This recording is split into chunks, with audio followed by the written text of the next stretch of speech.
À la base, je voulais faire ce cours beaucoup plus détaillé. Je vais vous expliquer pourquoi je ne le fais pas. Parce que globalement, là, ici, on est sur de la technique chiante et dont je ne maîtrise pas tous les points de bout à bout. Parce que pour faire tourner son logiciel, il faut une bonne machine. Mais qui dit ordinateur, dit informatique et je ne suis pas informaticien. Par contre, avec le temps, forcément, j'ai appris à avoir quelques notions de base qui m'a permis de sélectionner correctement mes machines pour ne pas avoir de problème. En tout cas, pas les concernant elles. Ça veut dire que les logiciels qui crachent ne sont pas liés à mon choix de machine. Je vous avoue que le premier facteur pour gagner du temps, c'est d'avoir une bonne machine. Parce que si elle lag sur le logiciel de montage, vous allez perdre du temps, c'est indéniable. C'est lié à votre confort d'utilisation, comme votre souris, votre clavier, votre chaise, votre écran, votre bureau. Tout ça est un confort qui va vous permettre de travailler dans de bonnes conditions et d'avancer rapidement. Donc n'hésitez pas à investir dans tout ça. Et évidemment, dans ce cours, je vais vous dire dans quoi investir. En tout cas, je vais vous conseiller. Donc concernant l'ordinateur, quels composants avoir au minimum? Concernant le processeur, vous avez Intel ou AMD.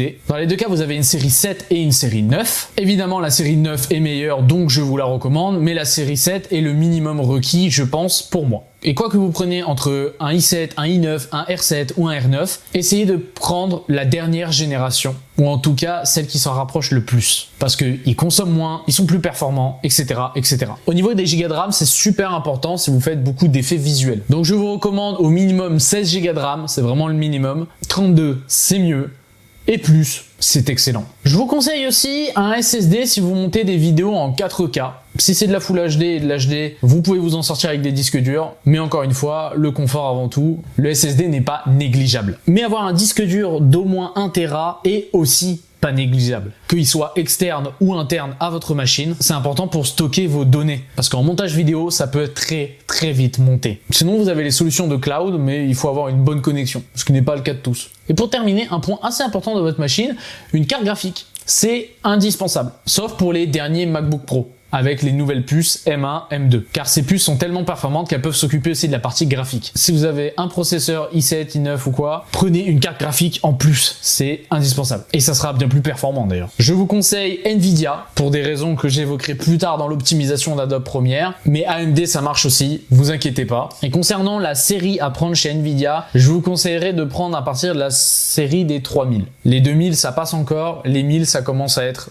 un peu trop vieux. Bon, alors c'est bien que je vous dise ça, mais est-ce que vous allez mettre tous ces composants dans un PC portable ou dans un PC fixe? Alors si vous vous déplacez souvent, vous êtes souvent dans un train, ou même vous changez d'habitation assez régulièrement, prenez un portable. Si vous voulez la performance pour le moindre coût, c'est PC fixe. Il est inégalable en termes de performance et de prix. Bon, si vous avez choisi un PC portable, ce que je comprends, parce que moi aussi j'en ai un, je vous recommande les MacBook Pro. Oui, c'est assez hypocrite de dire ça, sachant que j'en ai pas un. Mais pourquoi? Parce que depuis la sortie des puces M1, c'est des PC portables qui ne chauffent presque pas et qui ont une assez grosse batterie tout en gardant leur performance quand ils ne sont pas sur secteur. Ce qui fait que si vous êtes dans un endroit où vous n'avez pas de prise de courant, avec un MacBook Pro, vous pourrez monter environ 4 heures pour être pessimiste, et avec un PC portable pour être optimiste, maximum 2 heures, et encore vous n'avez pas toutes les performances de l'ordi. Mais vous pouvez prendre un PC portable, ce n'est pas la fin du monde. J'en ai un, ça marche très bien, j'en suis très content. Bon, le déplacement c'est bien, mais quand vous êtes à votre bureau, que ce soit fixe ou portable, on va parler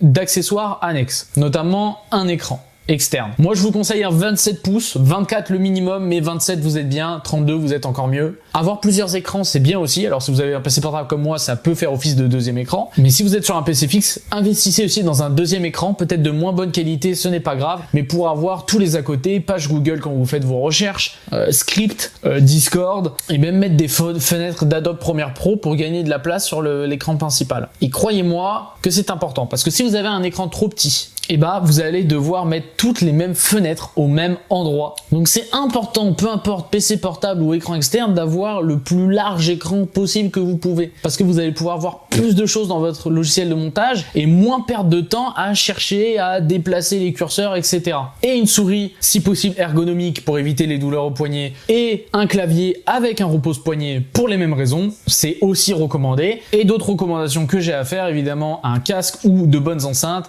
un bon fauteuil, un grand bureau et vous serez paré pour être dans le meilleur confort. Et je vous mets à l'écran maintenant quelques images qui vous indiquent la configuration minimum pour chacun des logiciels de montage que je vous ai présenté précédemment. Mais retenez un truc parmi tout cela, vous n'aurez jamais le matériel assez bon. Pourquoi? Parce que on peut toujours faire mieux. On peut toujours acheter un processeur plus cher, on peut toujours acheter la carte graphique plus chère, on peut toujours acheter un meilleur bureau, mais tout cela, ça n'évitera pas les crashs logiciels. Tout simplement parce que c'est lié au logiciel et au système d'exploitation. Mais meilleure config vous avez, plus de crash vous évitez. Vous voyez, j'ai terminé en rime et ça c'est beau. Bon, le cours suivant sera sur l'utilité d'After Effects dans cette formation et dans vos montages vidéo. À tout de suite.